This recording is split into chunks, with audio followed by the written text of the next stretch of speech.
student at U of T. So today I'll be going over some mathematic questions, both at the high school and college levels. If anyone needs any additional help with schoolwork or tutoring, check out the description box below. So let's get started.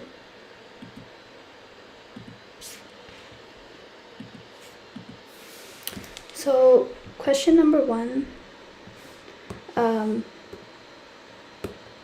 says,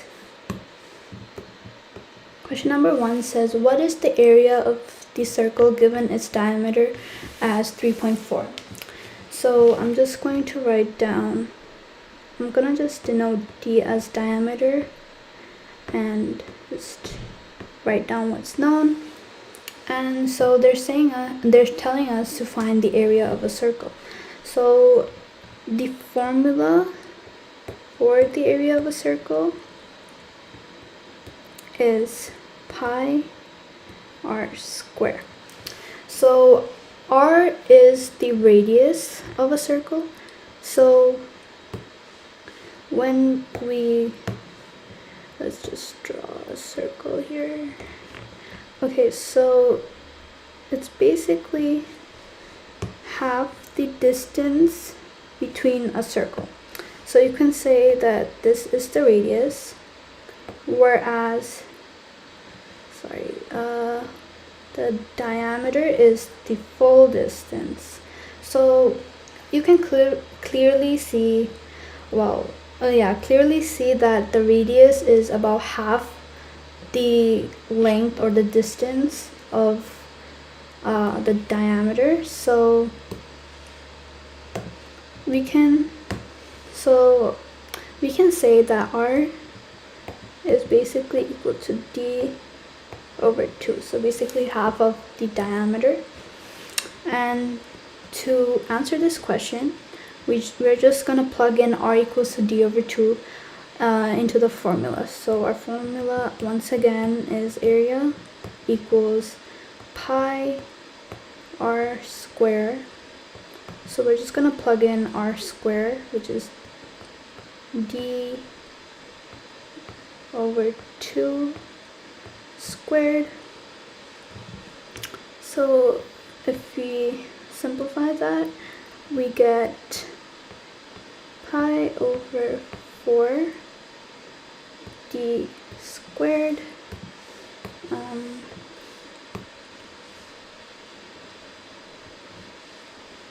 and then we could just put in the value for d squared, which is 3.4 squared,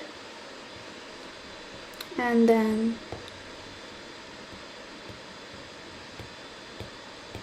so we have 3.4 times 3.4 squared, which is 11.56. So to get a nicer number in the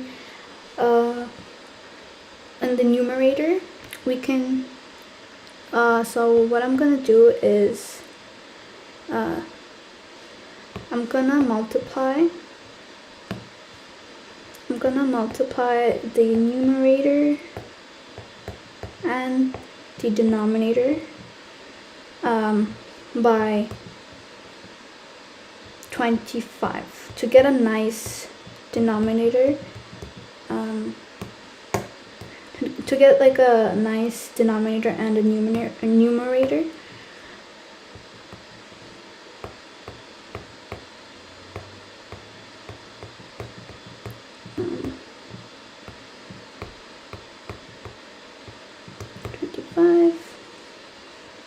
This is a pi, sorry.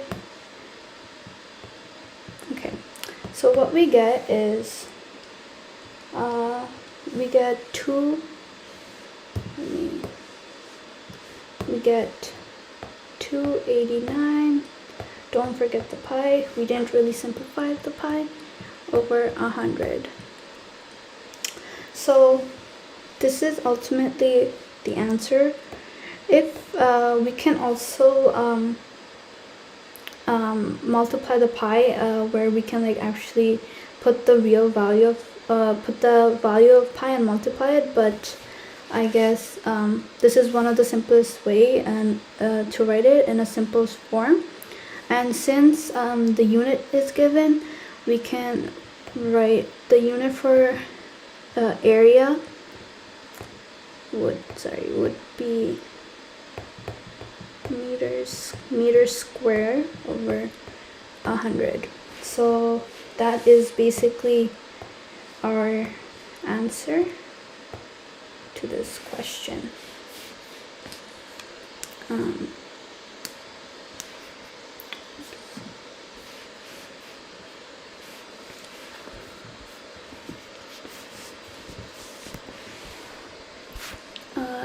Yeah, so that's what they got for the answer.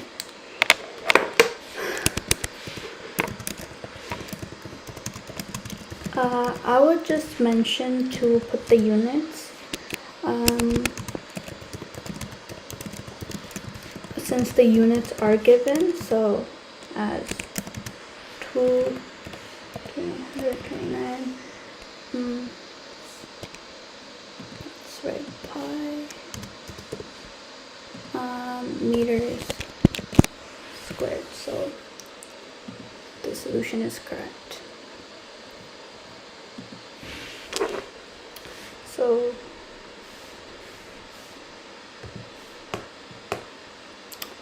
on to our second question, we have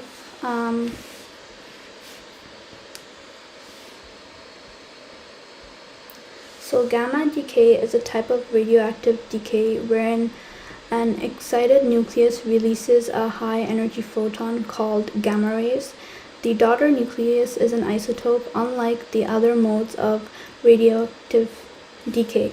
The number of protons and neutrons in the nucleus of the atom is not changed. Instead, the energy level of the atom is lowered by 1 to a stable state. So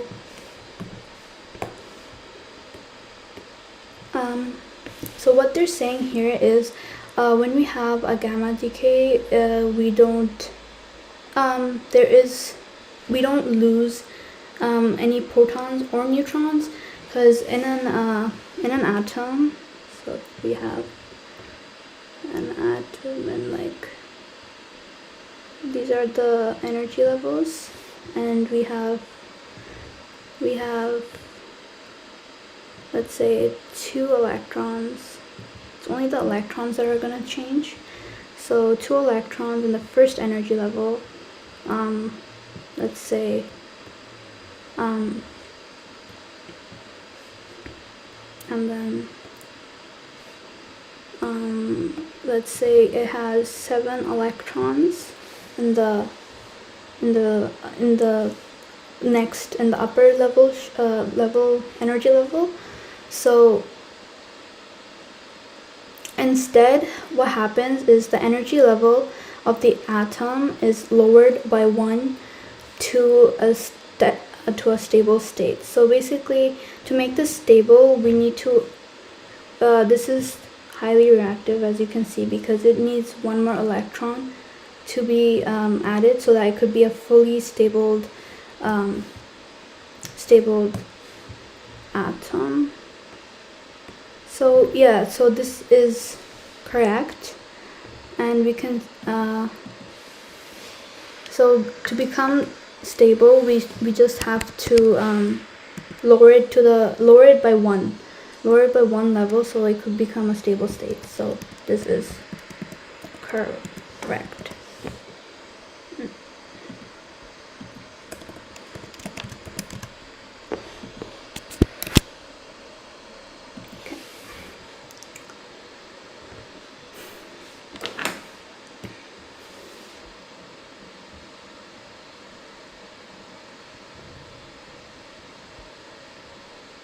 So the answer is, the question says, what are the quadrants of a graph?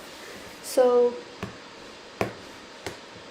to address this question, we have to look at, I would first draw a graph with 4 quadrants, because there are 4 quadrants in in a graph, and we can label this x, this as minus y, this as positive y, and this as negative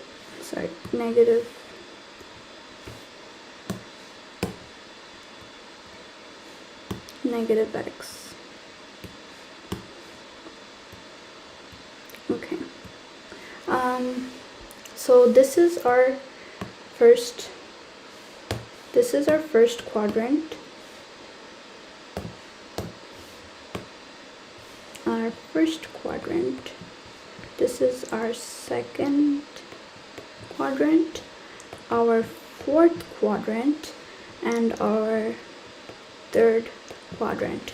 So from the first quadrant, we can see both all the values of x and all the values of y are positive. So anything, if you graph anything on this plane, all the numbers will be positive. Whereas in the second quadrant, I'll just write this, so we can see plus x and plus y. So when we're writing 2 points, the x value comes first and then the y. So the first quadrant is where both the values are positive, and the second quadrant, we can see only the x value is negative, so, and the y is positive. So anything in this quadrant, only one number, which is the x point, will be negative, whereas the y would be positive. Then if we go to our third quadrant, we can see that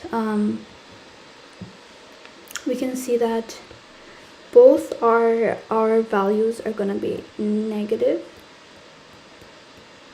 So anything, if we graph anything, a line or slope on this quadrant, it's going to be decreasing, and you can see both of the values will be negative. Whereas in the last quadrant, we have x as being positive and y being negative. So basically, this the quadrant, the way it moves, it's gonna be counterclockwise. So first, second, third, fourth, and this is how you identify these quadrants. And so it is counterclockwise.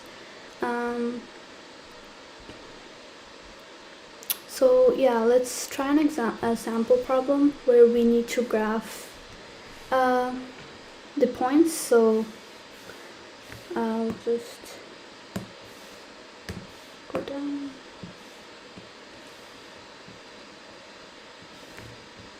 So we have our first point is 5, 4. So we can see that it's both positive, and going back to our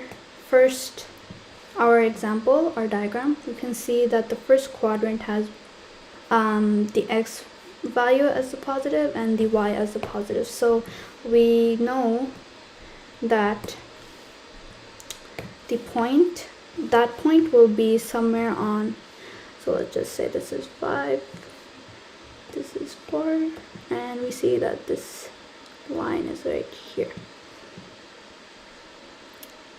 Whereas we have -1, -3 on this. So -3 and -1 and -3 are both negative. So we can say that it's gonna be in the third quadrant where both our variables are negative. So the numbers would go in the third quadrant. So we can say this is -1, -3, and let's say the point is right here. Okay. then we have another point where it says to graph -4 and -4 and 2. So we see that our x value is negative here. So we're gonna find the quadrant where x is negative, which, if we go back, is our second quadrant. So it says it's -4 and 2. So let's say this is -4, this is 2, and so the point is gonna be somewhere right here. Whereas the last point says it's gonna be, so we have 5 and -7. So let me make this longer. Okay. So we see that our x is positive and our y is negative. So if we go back, if we see our quadrants right here, we can see that our fourth quadrant has will have a positive x value and a negative y value. So we can say that approximately this is -7 and this is 5, and we can say that this is the point right here. So we can say that it's like that, and yeah, that's how my drawing's not to scale. So I guess but we approximately got the right points at the right place and in the right quadrant, so this answer is right.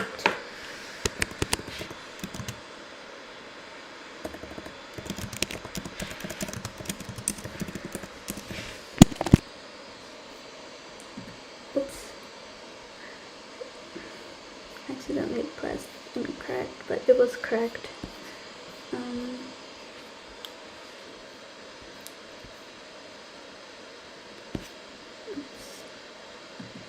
Go back.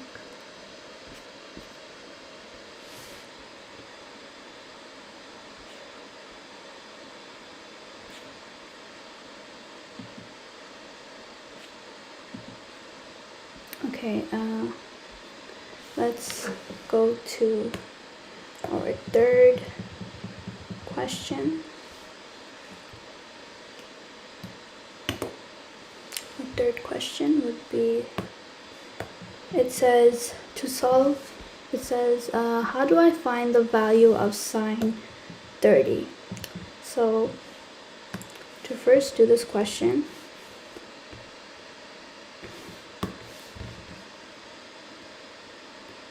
okay, so we have to use an equal. So when we're talking about sine, cos, or tan, we're talking about an equilateral triangle. So I'll try my best to draw an equilateral triangle here. So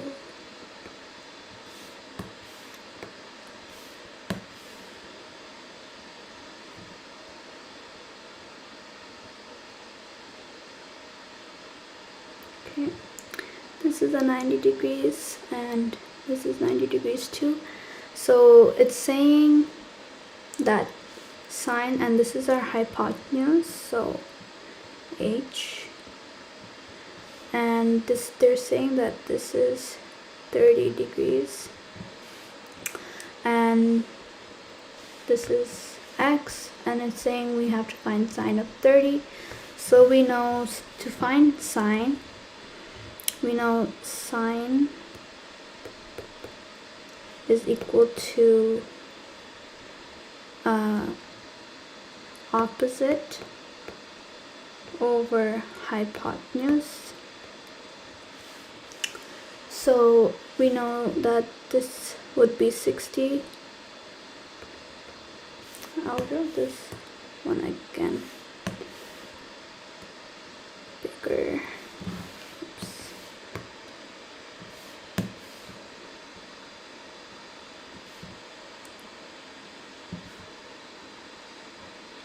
Okay, this is 60, this is 30, and let's say this is our h. So basically this is our triangle, and sine is opposite over hypotenuse, and we have here our side. So our side, this would be half x, this would be square root of 3x. So to find the angle of sine 30, we have to look over here at this point. So we can say sine 30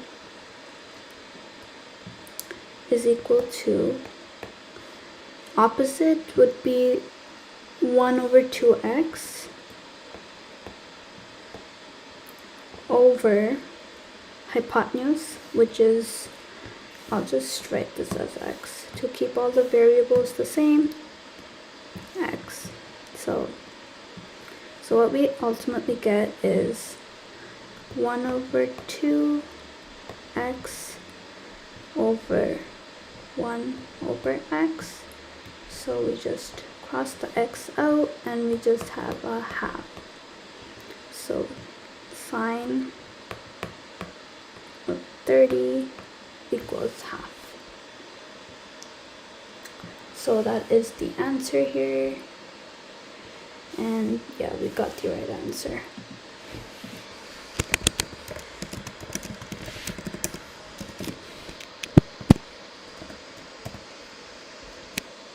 Okay.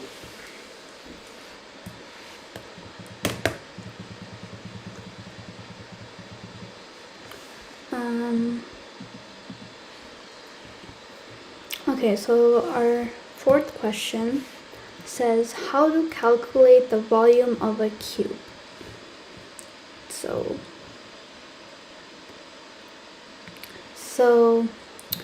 to find the volume of a cube, which a cube is a three-dimensional block, a shape. So if I'll try to draw. It's a three-dimensional shape, so it's gonna look something like that.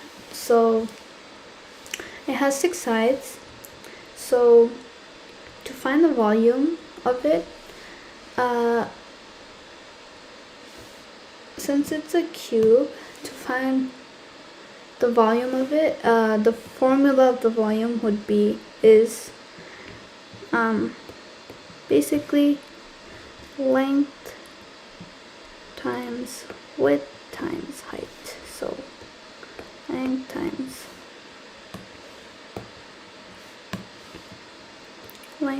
times width times height. So if we were to get, if this is for a rectangle, but if there was a cube which has side length of 4, all of which is 4, so if we would take let's suppose a square where all the lengths are okay, this is my, so this is the side lengths, all of them are 4.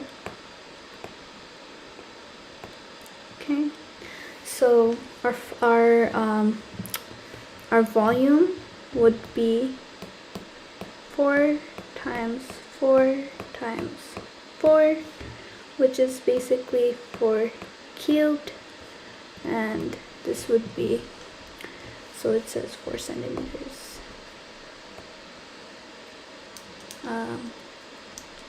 4 centimeters.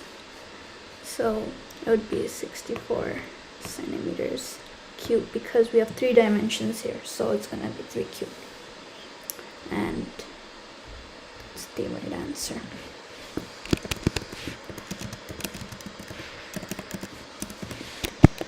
Okay.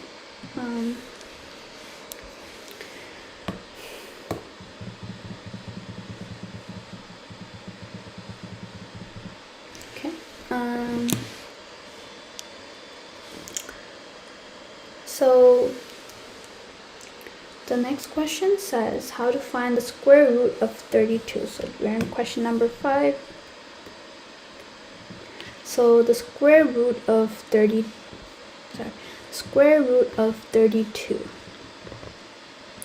So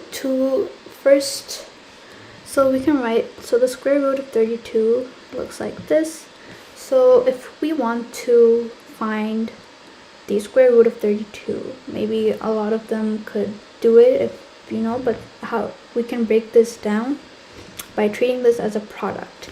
So we can just first off looking or like knowing the multiples of 32.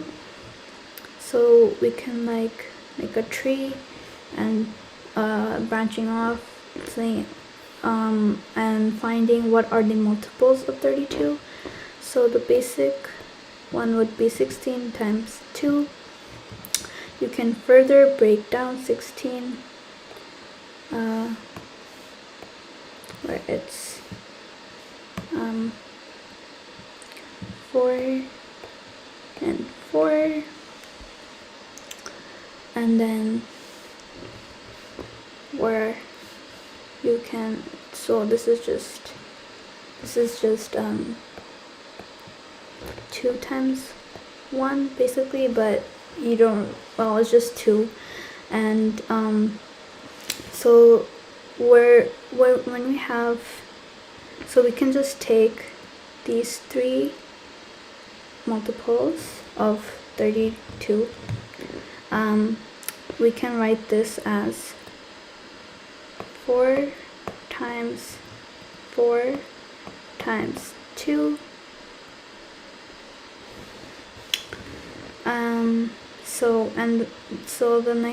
So to simplify this, we can write this as 4 squared times 2, and so this is just gonna equal to, so we can just say 4 squared times root 2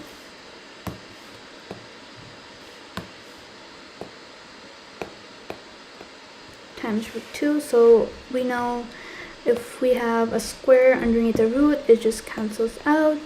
So we just have 4 root 2. So this is the answer of, so this is the answer, what's the square root of 32 is basically, this is the answer. Correct.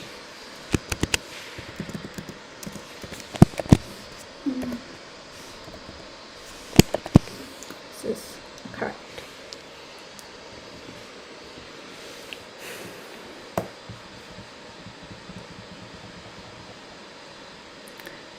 Okay, so the next question says how to calculate arctan of 1.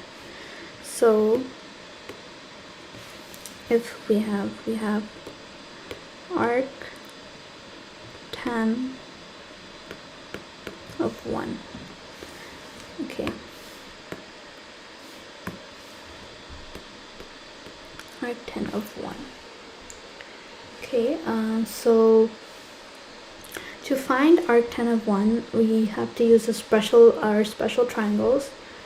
In this case, okay,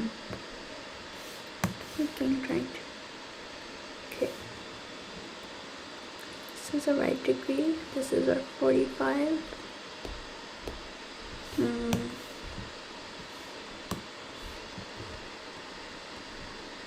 45.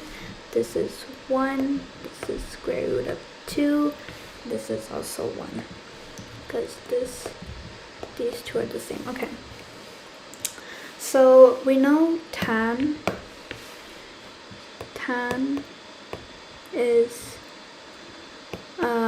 opposite over adjacent.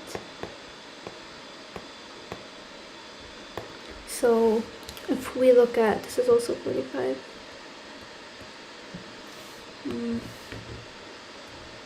Yeah, but I'll just redraw this. Okay, this is also 45.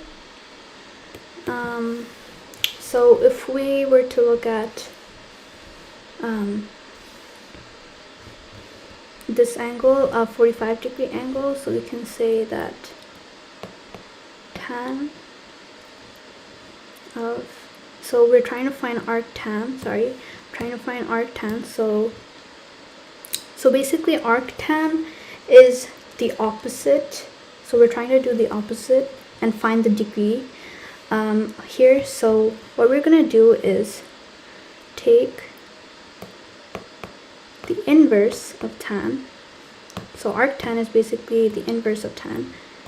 So tan inverse of 1, we can see that this is basically 45 degrees. So arctan, yeah, tan is 45. So this is correct.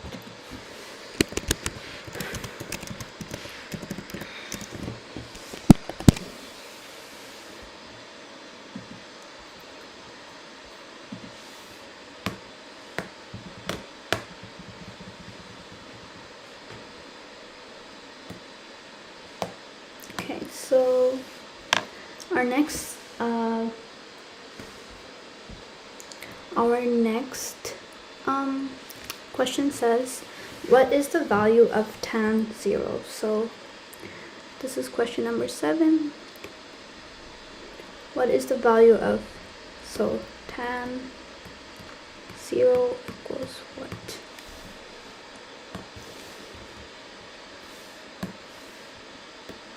Okay.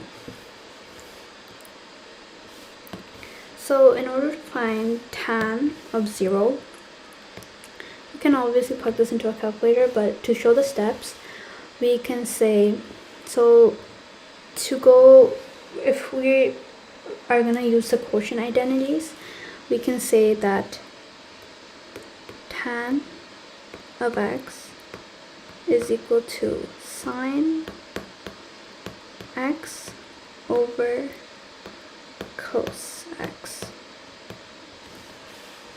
So we know, like from our unit circle, basically,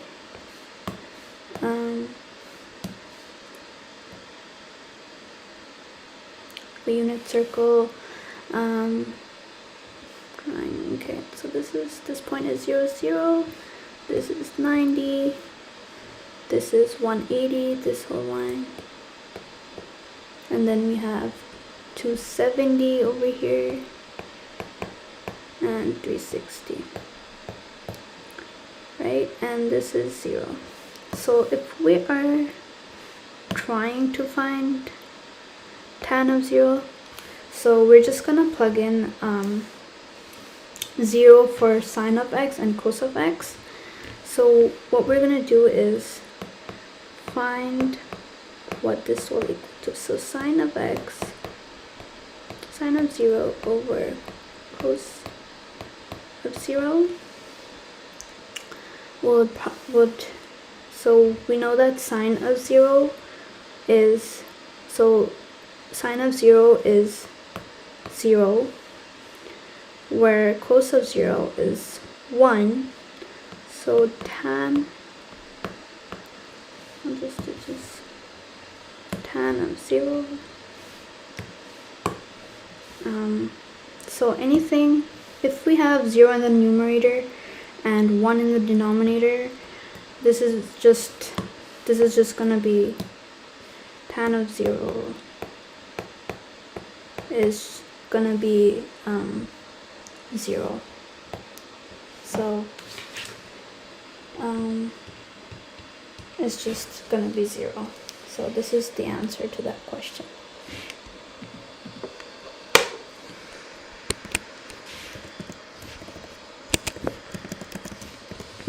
So this is correct.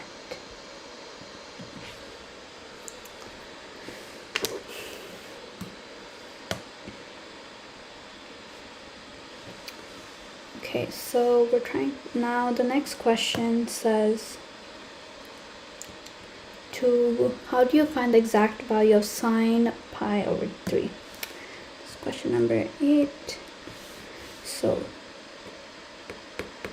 sine pi over 3 equals what? Okay, so to convert the given angle from radian to degree, so sine pi over 3, what we're gonna do is, so our pi, when we're converting it into radians, so what they mean by exact value, they mean into a number. So what we're gonna do is convert this into a degree first, and so pi is equal to 180, whereas 2 pi is equal to 360. So you can probably guess that sine of 180, so we're just substituting pi, which equals to 180 into this expression. So what we got here is sine, so 180 divided by 3, which is 60, and so we know that this is an equilateral triangle, a right angle triangle. So we know this is a 90 degree, this is our 60, this is our 30, and so we know that this is our root 3, this is our this is our 1, and this is our 2. So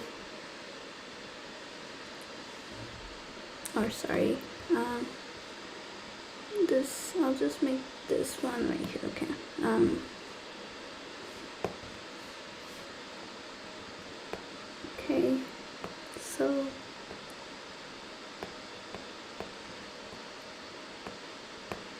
Okay, so we say we want to find the exact value of sine 60, which is opposite over hypotenuse.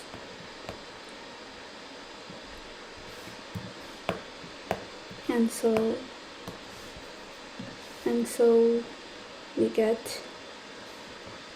so we have opposite, which is root 3, and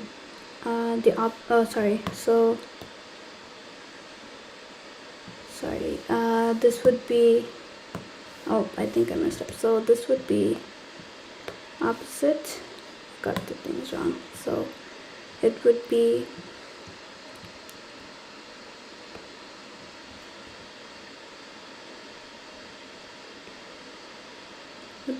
like this. So opposite would be root 3, and then hypotenuse, which is 2. So sine of 60 is equal to root 3 over 2.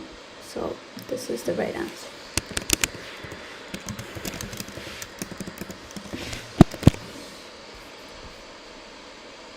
Okay.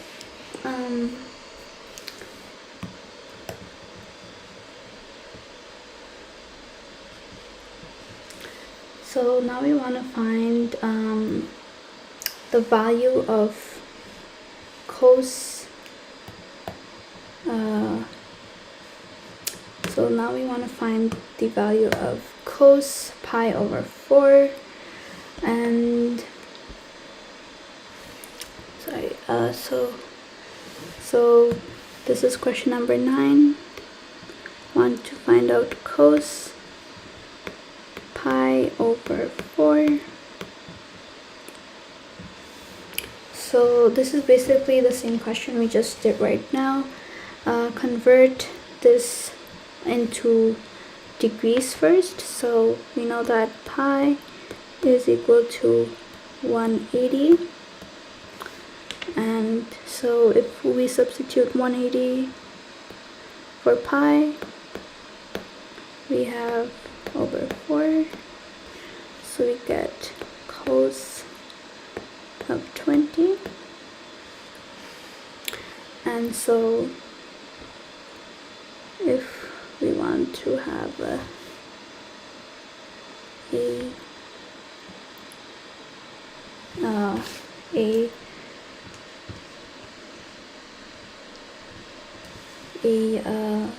right angle triangle over here, and over here, let's say this is cos of 20. Sorry, this is 20. This is 70 right here. And so we have here 1, we have here so we're gonna have root, so we're going to have root 3 here and 2 here.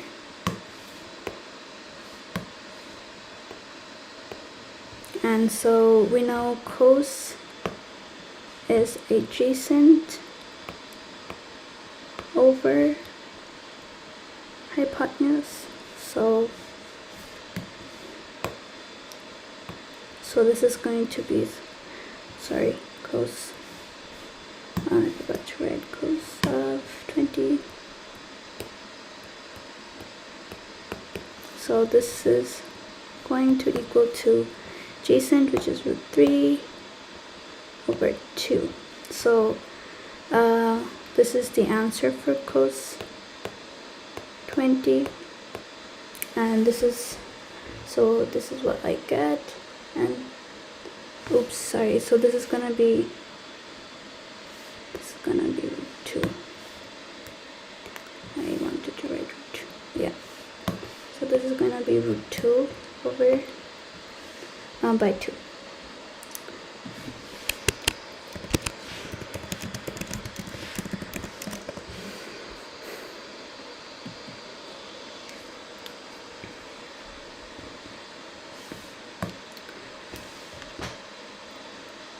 Okay, of 30. Okay, so this is question 10, I believe. So it says, how do you evaluate sine, cosine, and tangent of the angle 30 degrees? So where we can have an equilateral triangle here with right angle.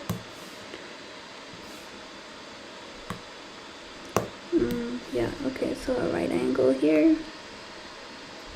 So, and we can have 30 and 60 degrees. So how to evaluate sine first? Sine of 30. So you can say sine of 30. So sine is basically opposite over hypotenuse. So we have opposite, which is, so this is going to be a 1/2 x. This is gonna be x. This is gonna be 3 over 2x. Okay. Root 3 over 2x. Okay. So our opposite would be 1/2 x over x, our hypotenuse. And to get the answer for this, we have to just flip this over, flip the x over, which is just this, and you cancel out the x.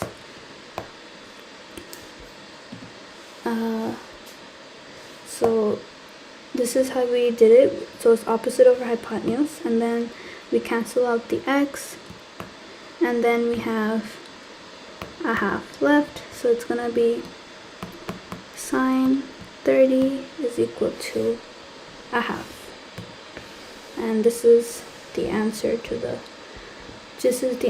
sine. And then if we want to evaluate cosine 30,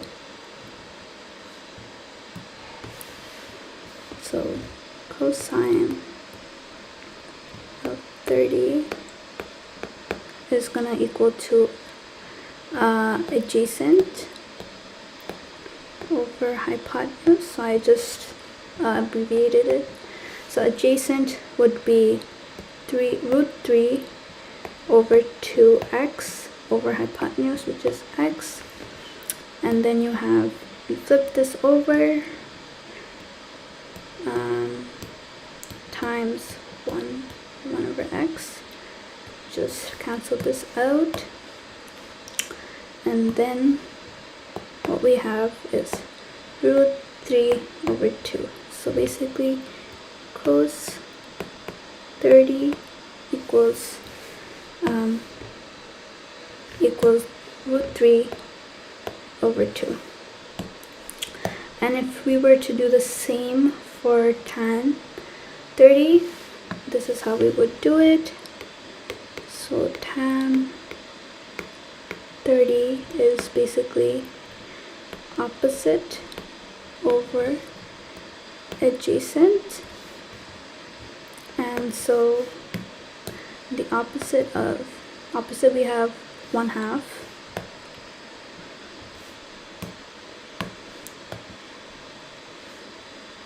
opposite is we have 1/2 x over adjacent, so root 3 over 2x.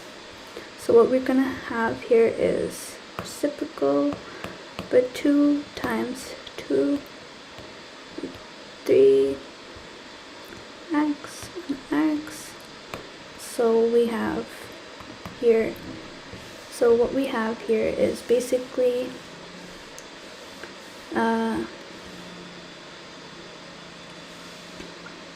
what we have over here is basically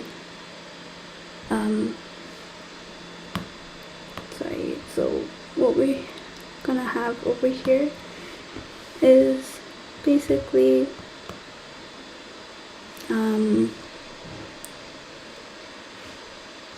so since it's gonna be opposite over, so this is gonna get flipped over, and we're gonna have 2 over root 3.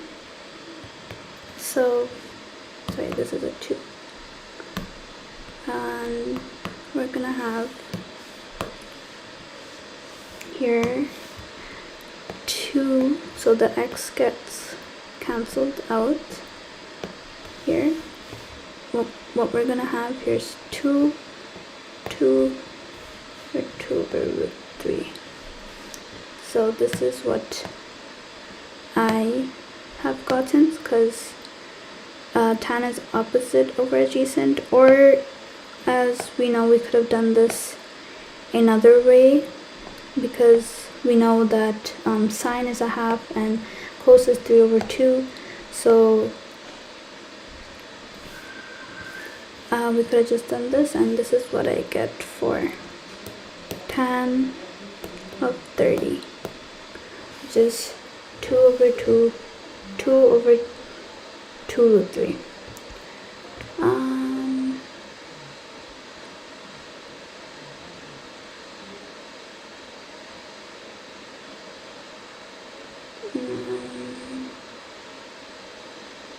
So we got sine and cos right, and then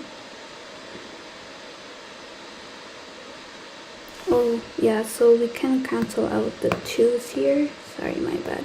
And then we basically have 1 over root 3, and so this is basically the same thing as root 3 over 3. So this is ultimately tan of 30 is equal to root 3 over 3. Yes, so this is right.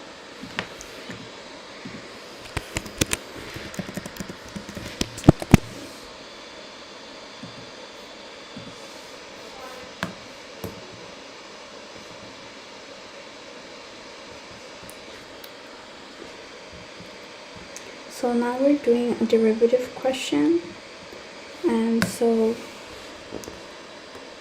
it's question 11, and so it says to find the derivative of y equals tan x plus cotangent of x. Okay, so we know that basically the derivative of, so I'm just gonna write d over dy of tan y, let's say. So I'm just denoting as, I'm just putting it as y is secant squared secant squared y. So okay, so this is basically the derivative of tan, whereas whereas the derivative so the derivative of the derivative of cotangent, I'm just denoting as y, it is negative cosecant of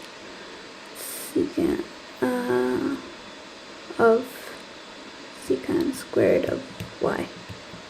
So over here what we're trying to do is this question is a sum, a product, so we have to use this the sum rule in this case. So to write this out, we can say that tan, so we can just say tan of x plus cotangent of x is basically, the derivative, got rid of the derivative, so the derivative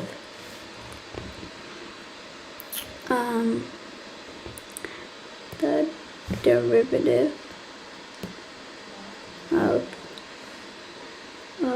tan y plus cotangent, so I just interchanged the variables, it just means the same thing. So what I can write here is, so it's just gonna be the derivative of tan y plus the derivative of cotangent y. So we just plug in what we know for the derivative of tan, which is secant squared y plus negative y. Okay, so since this is a negative, we say that this is, so we basically, since this is a negative, positive and a negative is a negative, so it's negative cs squared. So this is basically the answer for the question. Yeah, I just used y, so this is correct.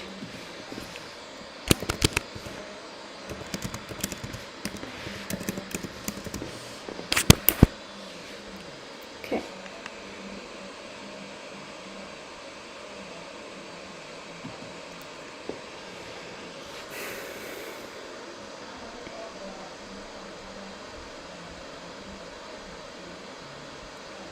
Okay, so now we are in another question. It says, how do you solve 2x equals 12? So this is a simple algebra question. So it says, how do you solve 2x equals to 12? So the first thing, I'll just write down the expression. So what we're trying to do is find the value of x here. We're trying to isolate x, so, and find the value of it. So to do this, we're going to first make x by itself, and to do that we need to move whatever is in front of it, we have to move it to the other side.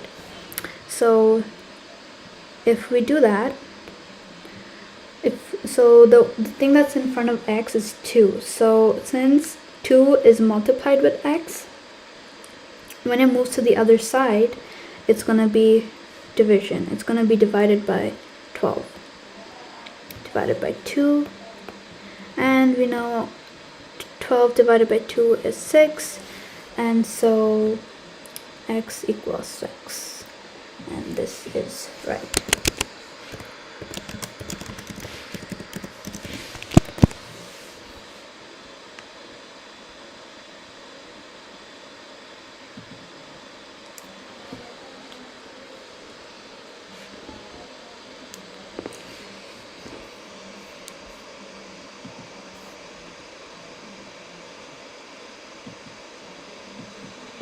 And so those were the questions for today. And if you liked the Q&A that we did today, please subscribe to this channel and hit the bell icon to get notified whenever we upload a new video. And don't forget to like, share, and subscribe, and share this video with your friends. Until then, I'll see you soon. Bye-bye.